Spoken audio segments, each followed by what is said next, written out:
Hello, hi. Today we are going to discuss something very controversial. Everything that will be said here is already contained in these two books. You can get them on Amazon if you want a copy. And so without any further ado,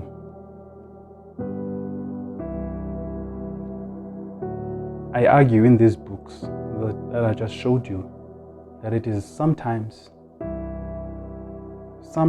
it is better when you don't have parents in your life,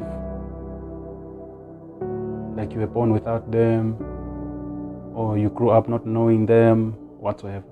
Sometimes it's better, even though there's so much struggle with that, so much pain with that, but sometimes it's better. Hear me out. I have both parents still alive. What makes it different is that ever since I was born, they knew my destiny. They knew my spiritual gifts. They knew what was bestowed to me by God, ancestors. And so they decided while I was a toddler that all of those things were not supposed to be bestowed to me, and therefore I was not worthy to be that which God meant to be me, whatever that was. And therefore, while I was still that toddler, they decided, okay, we're going to have a plan to do this so that we can, in our way, make sure that me, appears to be unworthy of these gifts, and therefore then we can petition to the ancestors to remove those gifts and give them to us or to our next offspring. And therefore the second born was brought up, who is my younger brother, and therefore was indoctrinated as he was still young, still a toddler, that he was the only child in the family. I was not part of that family.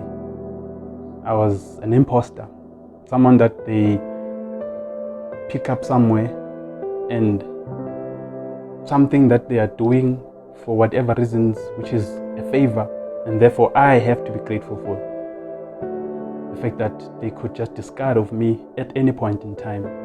So I grow up not understanding why they're treating me this way. Why are they telling me these things?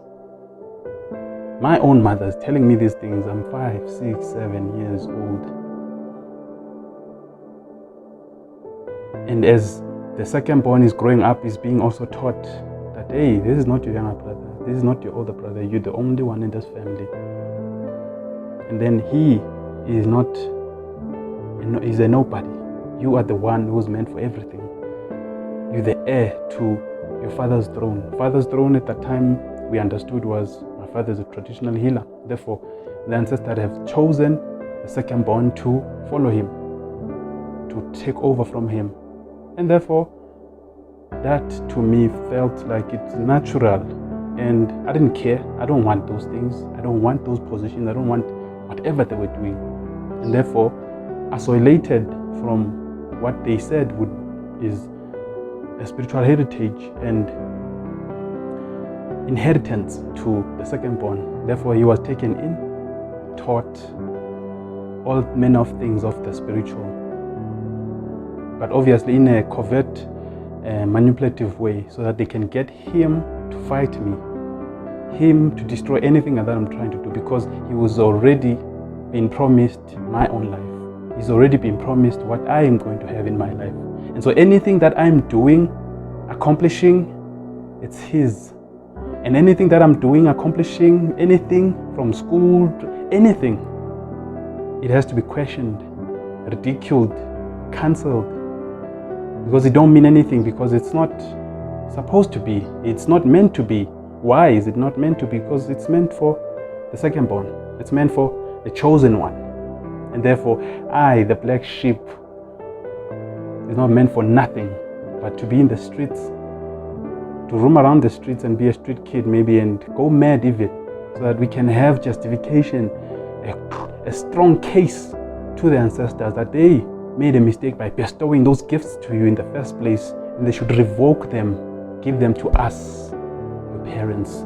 Give them to us, your parents. Who are your gods? And they should decide your fate, because they are your parents.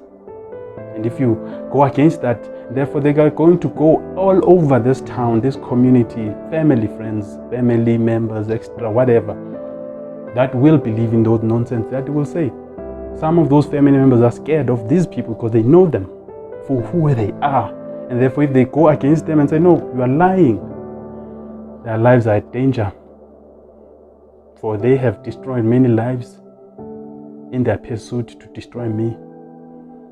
For they have destroyed most of the things I've done, accomplished, tried to break my spirit over and over and over and over again. All of these years, me not understanding why is this happening? Why are my parents like this to me? And why is this seemingly, as they always made it seem, divine replacement for my life while I was still alive? So all their plans to unalive me, all of these things happen. And by the grace of God, I get to go to varsity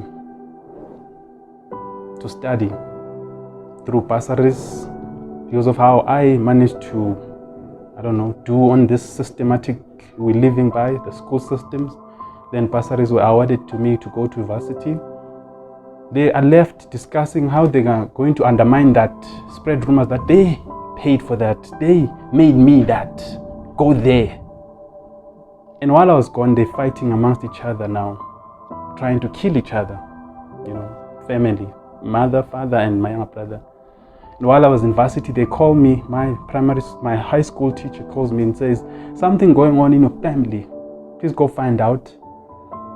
I come in, I see they're fighting. And I don't understand why. And this fight is so vicious that they are trying to kill one another. This is my mother, my father, and my younger brother. My father is the one who's being attacked by the other two. He's so insistent in this belief that they are trying to get rid of him. For what reason, I don't know. At that time, don't understand, don't know, don't even know. This fight becomes so vicious that he replies, he responds, he reacts with his powers of black magic, how they always did things to each other or to other people. Those things, they drive my younger brother to the streets. He becomes a street kid. He loses his mind. And while he's in the streets, he ends up smoking nyaupe. He does whatever he does to survive. Now, during that time, the father is so adamant that he should die because he had come against him with the help of his mother. Understand, I don't know anything about what they're doing, why they're doing it. I'm brought in between all of this. I try to remedy the situation. I take this younger brother of mine, I go with him to Johannesburg. He lives with me while I'm still in varsity. But he continues to destroy anything I'm doing while we are there in varsity. There's a point in time where I used to live in West Dean with him. He steals people's food, money, everything, clothing, whatsoever. At that point, he had managed to steal plus minus 3,000 from my account. Bit by bit, 20 rand, 10 rand, 20 rand, 10 rand, 50 rand, so that you don't see that he's stealing money from you.